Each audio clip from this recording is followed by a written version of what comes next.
I never thought I'd be the kind of man who'd walk away from a 12-year marriage with nothing but my laptop and a duffel bag of clothes. Yet there I was, standing in the rain outside her 3-bedroom colonial, watching the kitchen light flicker as she paced back and forth, screaming into her phone, probably talking to him that I should have felt devastated, broken. But all I felt was calm. The kind of calm that comes after the storm, when you've finally accepted that something precious is gone forever. And in that moment, as raindrops mixed with what might have been tears on my face, I realized she'd forgotten who paid for her freedom, but she was about to remember.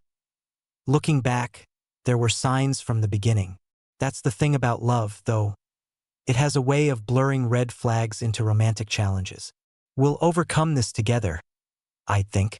And I really believed it. I met Rachel at a coffee shop near campus.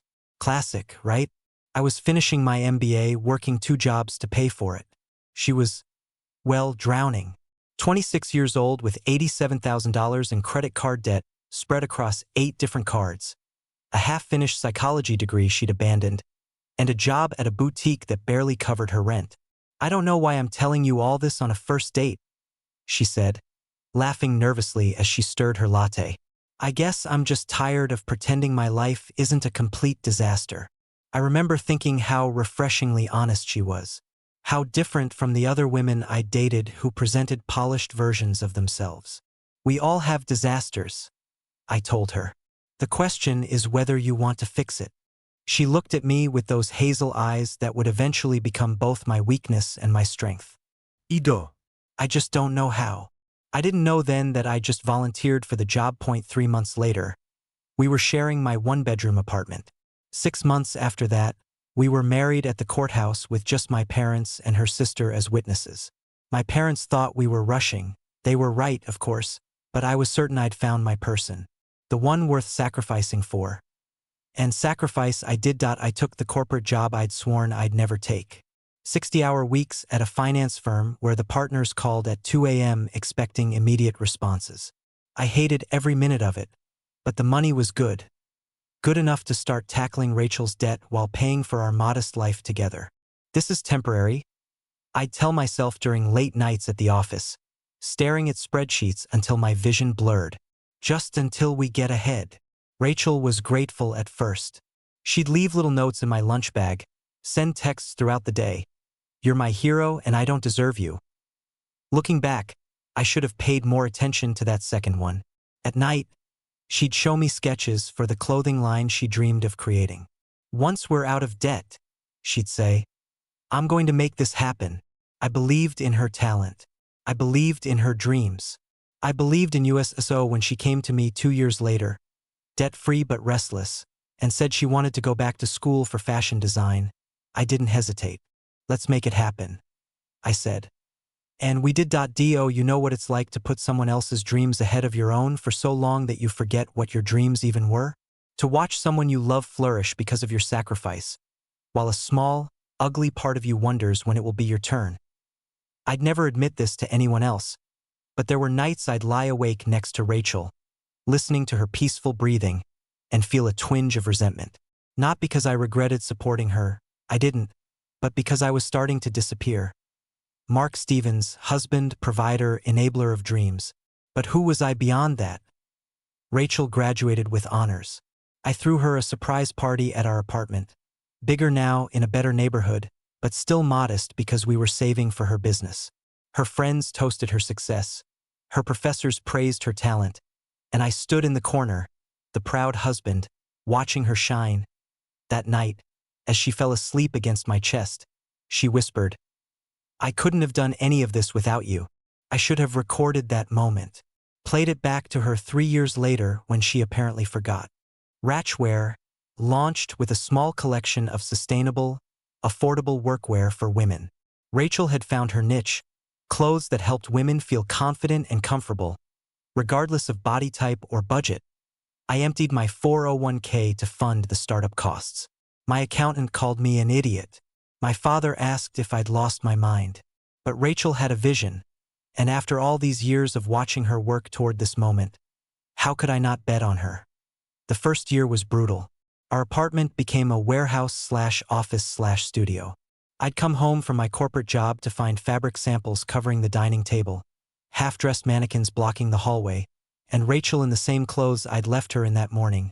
Dark circles under her eyes, but absolutely alive with purpose. That I started helping with the business after hours. Built her website, managed her books, negotiated with vendors. We were a team working toward a shared future, or so I thought. Then came the break. A fashion influencer with 3 million followers wore one of Rachel's blazers in a viral video. Orders flooded in. Rachel was suddenly a name people recognized in certain circles. We needed to scale fast. More capital, more help. I suggested bringing in investors, but Rachel was hesitant to give up control. "I trust you," she said. "Can we keep it just us for now?" So I liquidated my remaining investments. Took out a second mortgage on the small house we'd finally been able to buy. Convinced my boss to let me work remotely 3 days a week so I could help with the business. On paper, I owned 51% of Ratchware, a legal protection recommended by my attorney friend who'd seen too many startups implode. Rachel owned 49% and served as CEO and creative director.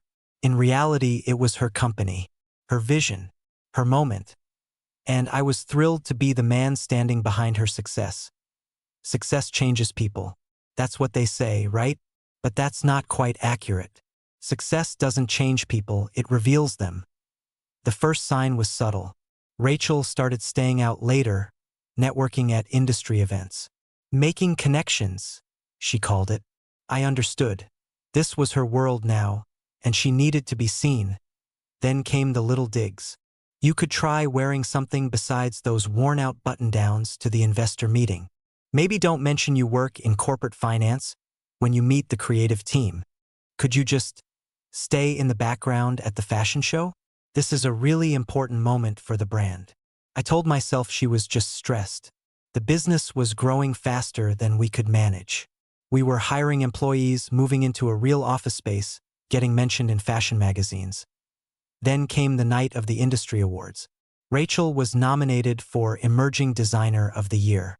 We'd been married for 10 years, together for almost 12. I bought a new suit for the occasion, made reservations at her favorite restaurant for after. But when I arrived at the venue, Rachel was already there with him. Jason Mercer, fashion photographer turned creative director.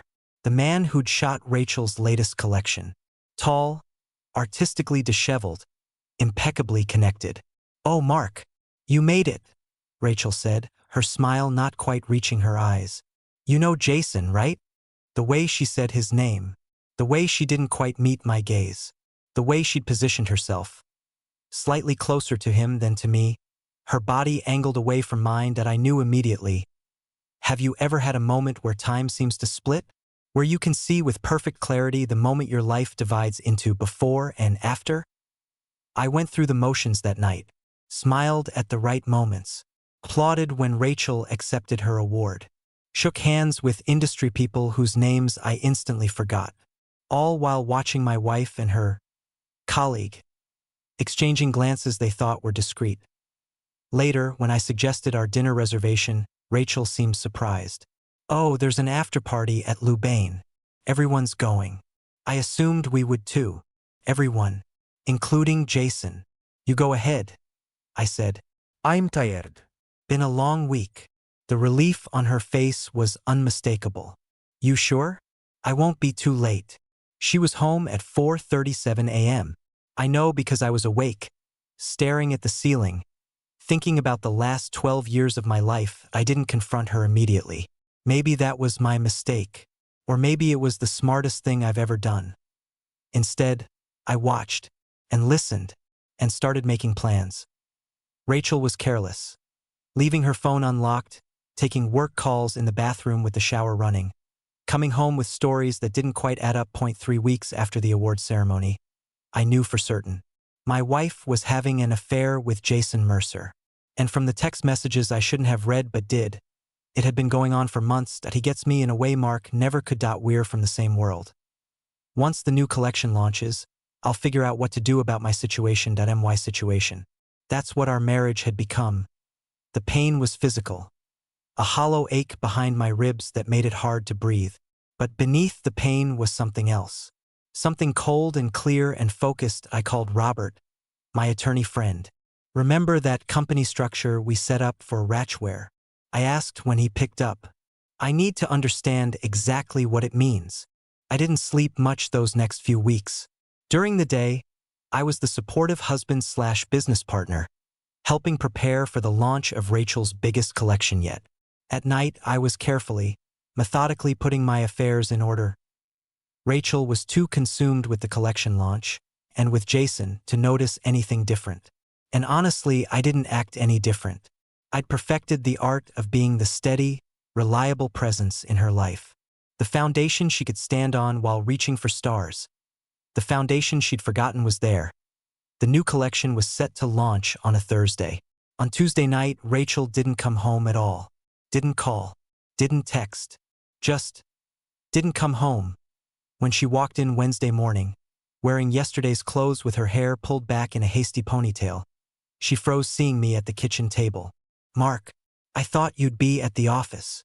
Her voice was too bright, too brittle. "Decided to work from home today," I said, keeping my voice neutral. "Big launch tomorrow. Thought you might need the help." "About last night," she started, then paused. "I was at the studio so late, and then there were problems with the website, and it just made sense to crash at Jason's place since he lives so close." I held up my hand. "Rachel, stop." She blinked at me, suddenly wary. "Stop what?" "Stop lying. I know about you and Jason." Her face went through a series of expressions. Shock, guilt, defense, and finally, a strange sort of relief. "How long have you known?" she asked, sinking into the chair across from me. "Long enough." I pushed a folder across the table. "These are divorce papers. I'm not going to fight you on this. I'm not going to make a scene. But I am going to walk away." She stared at the folder without opening it. "Just like that? 12 years and you're just done." Something hot and ugly rose in my throat. "Just like that? Just like that? Rachel, you checked out of this marriage months ago. You're sleeping with another man. You've been lying to my face while I've been working myself to the bone to help build your dream." "Our dream," she corrected automatically. I laughed. A harsh sound I barely recognized. No. "It stopped being our dream when you decided I wasn't the right kind of husband for Rachel Stevens, fashion designer." She flinched. "That's not fair, isn't it? Mark's so corporate. Mark doesn't understand the creative process. Mark's embarrassing at industry events." I quoted texts I'd seen between her and Jason.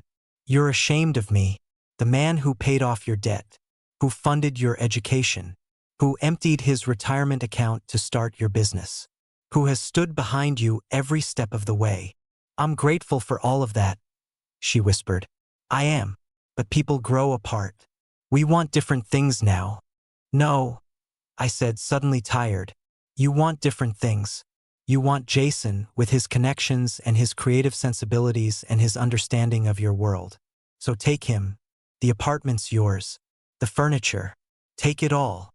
And the business." Her eyes narrowed slightly. "What about Ratchware?" I stood up. "Read the papers, Rachel. It's all there." I moved into a hotel that afternoon. Rachel called 17 times over the next 24 hours. I didn't answer. On Thursday morning, the day of the launch, I watched from my hotel room as Rachel's dream imploded in real time. The website crashed, not because of traffic, but because the hosting service had been switched to a new provider overnight. The inventory system showed 0 stock available.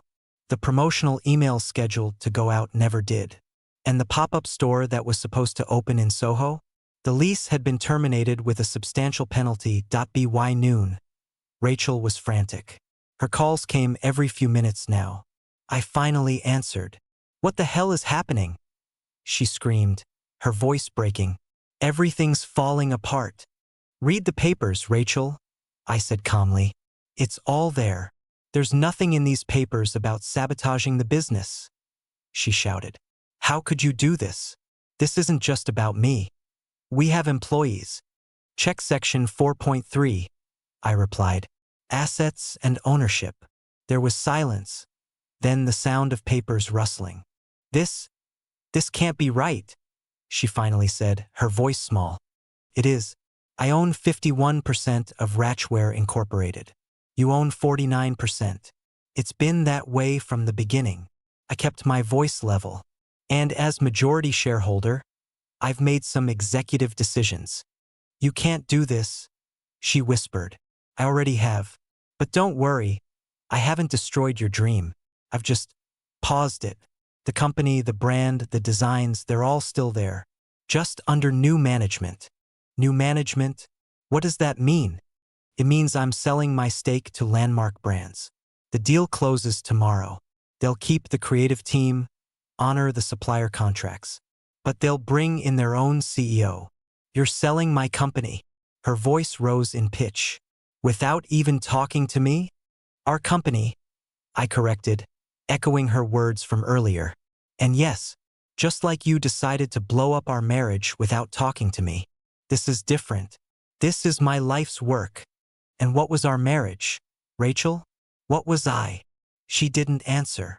That's what I thought, I said. The good news is you'll walk away with money.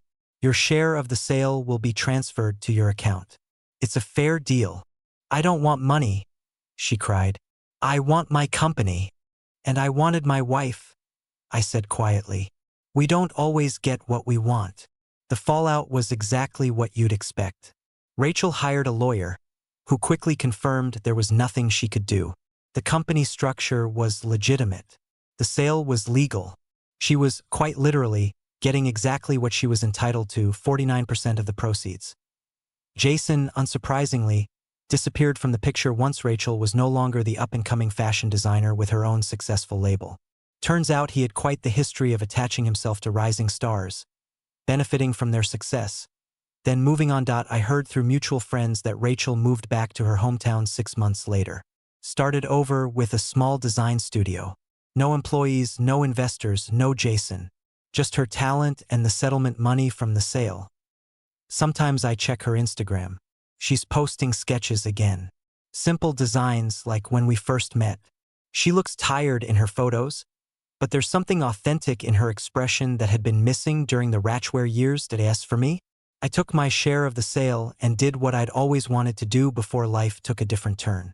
Bought a small bookstore in a college town 3 states away. I live in the apartment above it. Stock the shelves with titles I love. Host readings by local authors. Make coffee that's mediocre at best but served with genuine conversation. It's not the life I planned. It's quieter, smaller, but it's mine. Sometimes customers ask about the framed sketch on the wall behind the register. A simple design for a woman's blazer with subtle, thoughtful details. That's beautiful, they say. Who's the designer? Someone I used to know. I answer. Someone who forgot. Last week I received a package. No return address, but I recognized the handwriting immediately. Inside was a man's button-down shirt. Navy blue, classic cut, but with distinctive stitching on the cuffs. The kind of subtle detail Rachel was always so good at. Pinned to the collar was a note. You paid for my freedom. I'm still paying for yours. I hung the shirt in my closet. I'm not sure I'll ever wear it, but I'm not ready to throw it away either. Some debts can never be repaid. Some lessons are learned too late. And sometimes, freedom comes at a cost neither person fully understood when making the transaction. She forgot who paid for her freedom, but I'll never forget what it cost me to remind her.